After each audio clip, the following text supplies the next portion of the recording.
Hi guys, here today on the boardwalk to talk about proper ab activation and doing sit-ups correctly so you don't hurt your back and you get the best out of your workout. So we want to make sure we're lifting through our abs and not through our back or our hip flexors. My number one tip for doing that, don't worry about how far you're going to come up or down, it does not matter. It's more about your position. So you want to tuck your chin in just a little bit so you're keeping a nice neutral spine. So we don't want to be up like this and we don't want to be crunched in, just nice and neutral. And then instead of trying to hoik yourself up, just think about pulling your ribs together and then letting them out again. So keeping your elbows nice and wide keeps your shoulders and your chest out. Take a nice big breath in, and on the breath out, just squeeze your ribs together and then come back out. It doesn't matter how high it is. If you want to get higher, you can use your hands to get all the way up. But to start with and to make sure you're really getting that activation, just think about squeezing the ribs together and letting them back up.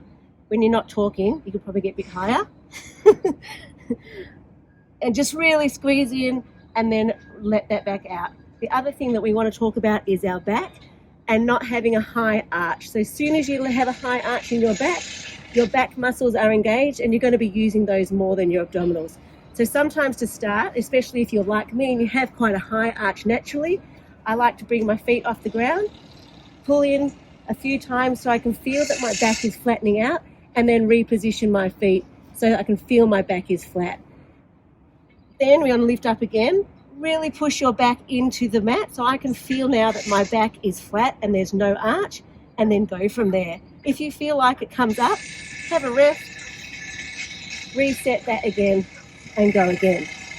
If you're doing sit-ups, Russian twists or something, for example, where you're already up, most important thing is to make sure you're not sagging down like this. Again, I've switched off my abs and my back is taking the brunt of it, and don't be too arched. So just get into a position, whether you're forward or all the way back, wherever you are, where you can sit comfortably and feel like this is switched and this is switched. We're not arching, we're not pulling, shoulders are able to be out, and you can hold that shape. If you can sit there and hold that shape, you're ready to go. As soon as you start losing that position, bring it back to a point where you've got control.